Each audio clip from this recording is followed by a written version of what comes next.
नमस्कार, कैसे हैं आप सब। मेरा नाम राज और कोऑपरेटिव सोसाइटीज के एक्ट के बारे में, रूल्स के बारे में, बायलॉज के बारे में हम चर्चा करते रहते हैं। तो आज हमारे पास में एक ऐसा ही विषय है कि कौन सी कंडीशंस पे, कौन से ऐसे सर्कमस्टांसेस है जिसके बेस पे एसोसिएट मेंबरशिप जाती है, आप उससे निकल सकते हो। तो ये बायलॉज नंबर 59 में दिया गया है और बायलॉज नंबर 56 में दिया गया है। तो वो कौन सी कंडीशंस है वो आज हम जानने की कोशिश करेंगे। बहुत ही ब्रीफली जानते हैं कि member whose name stands first needs to be a member. इसका मतलब अगर एसोसिएट मेंबर जो बनाया गया, आपको भाई हो सकता है, बहन हो सकता है, नीस हो सकता है, नेफ्यू हो सकता है, पेरेंट्स हो सकते हैं, ठीक है, या कोई और भी फैमिली के मेंबर्स हो सकते हैं। अगर आप खुद ही सोसाइटी के मेंबर नहीं रहते हैं तो आपने जिसको बनाया हुआ था लिख के, और एसोसिएट मेंबरशिप का उसके बाद सिग्नेचर भी होता है, तो आप प्राइमरी मेंबर रहे ही नहीं। तो जिसको आपने एसोसिएट मेंबर बनाया हुआ है तो वो भी एसोसिएट मेंबर नहीं रहेगा। जब आपकी मेंबरशिप खुद की सीज हो जाती है तो एसोसिएट मेंबरशिप की भी, एसोसिएट मेंबर का भी जो मेंबरशिप है वो सीज हो सकता है। ठीक है। हुज नेम स्टैंड्स फर्स्ट मतलब शेयर सर्टिफिकेट में आपका नाम पहले लिखा हुआ है और एसोसिएट मेंबर का नाम सेकंड लिखा हुआ है। यहाँ पे जो हम एसोसिएट मेंबर के बारे में डिस्कस कर रहे हैं, this associate member is not a joint member. जैसे पहले बायलॉज में प्रोविजंस वगैरह था, आज की डेट में अमेंडमेंट 2019 के बाद में एसोसिएट मेंबर की डेफिनेशन अलग है, ज्वाइंट मेंबर की डेफिनेशन अलग है। Joint member who has equally rights over the property, ठीक है, और the capital, and he has also rights over the share and interest in the property. But in case of the associate member, उसका share और interest में या capital में या property में कोई राइट्स नहीं है।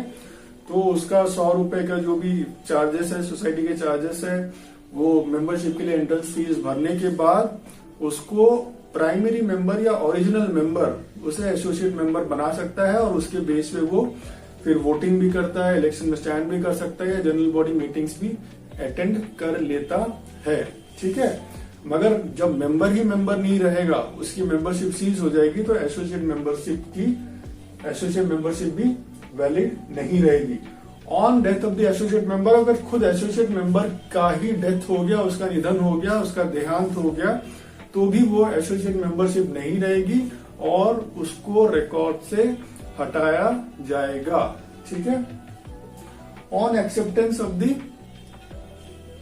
Resignation of the associate member, ठीक है, ये भी हमने लास्ट वीडियो में डिस्कस किया कि एसोसिएट मेंबर अगर चाहे या ओरिजिनल मेंबर अगर ये चाहे कि एसोसिएट मेंबर की मेंबरशिप जाए तो वो किया जा सकता है। उसके लिए लेटर ऑफ रेजिग्नेशन आपको देना पड़ेगा, जहां पे ओरिजिनल मेंबर ये रेकमेंड करेगा और एसोसिएट मेंबर की सिग्नेचर रहेगी। Then this will be addressed to the secretary of the society और this will be put before the managing committee meeting in the internal managing committee meeting जो monthly conduct होता है। और acceptance के बाद आपकी एसोसिएट मेंबरशिप भी खत्म हो जाएगी।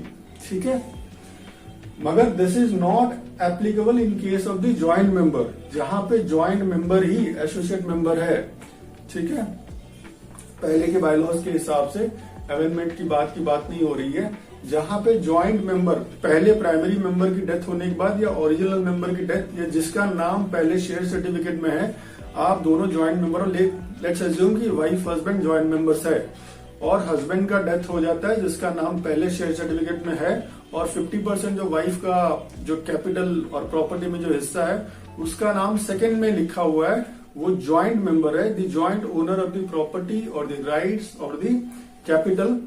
तो उस केस में आपका एसोसिएट मेंबरशिप खत्म नहीं होता है। ठीक है। This is not applicable, there is no cessation of the associate membership in case of the joint member. ठीक है। फिर उसके बाद अगर ये सब कंडीशंस आपके सेटिस्फाई हो रहे हैं, ठीक है,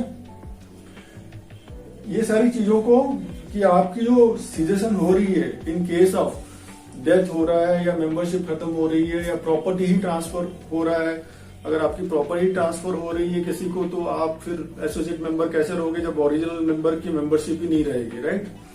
तो ये सारी चीजों को मैनेजिंग कमेटी क्या, the cessation of the membership और the associate membership, this has to be recorded in the minutes of the meeting.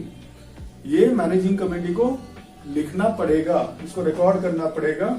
And क्या रिकॉर्ड करेगा? The record of the facts, मतलब फैक्ट्स क्या है, आपकी एसोसिएट मेंबरशिप जाने की फैक्ट क्या है, क्या डेथ की वजह से हुई, आपकी रेजिग्नेशन की वजह से हुई, शेयर्स एंड इंटरेस्ट आपकी जो प्रॉपर्टी और कैपिटल में है वो ट्रांसफर होने की वजह से हुई। तो ये जो रिकॉर्ड, ये जो फैक्ट्स है, इसको रिकॉर्ड करना पड़ेगा मिनट्स ऑफ द मीटिंग में, ठीक है। एंड उसके बाद the secretary of the society shall inform to the concern member. Concern member मतलब जिसने उस एसोसिएट मेंबर को एसोसिएट मेंबरशिप के लिए रेकमेंड किया था और फिर उसके बाद मैनेजिंग कमेटी ने जो अप्रूव किया था। इसका मतलब आपको पहले मेंबर को भी बताना पड़ेगा और कितने दिन में बताना पड़ेगा? With in 07 days of such decision of the committee, ठीक है। ये जो एक तो recording of the facts, this is very necessary, ये आपने देख लिया। और उससे पहले मैनेजिंग कमेटी के मीटिंग में ये डिस्कस होगा कि ऐसा ऐसा एक आदमी है जिसका डेथ हो गया या जिसने रेजिग्नेशन दिया या जिसका फ्लैट ट्रांसफर हो गया, उस एजेंडा को मैनेजिंग कमेटी मीटिंग में रखा जाएगा। Then managing committee approves it कि ये अभी एक्सेप्ट हो गया, ठीक है, कि सीजेशन ऑफ द मेंबरशिप और द एसोसिएट मेंबरशिप वो वहां पे एक्सेप्ट हो गया।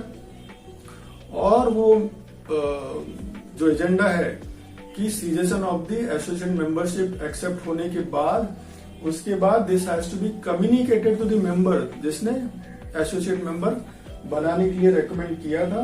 और ये आपको 7 दिन में डिसीजन ऑफ द कमिटी को कन्वे करना है उस मेंबर को, ठीक है।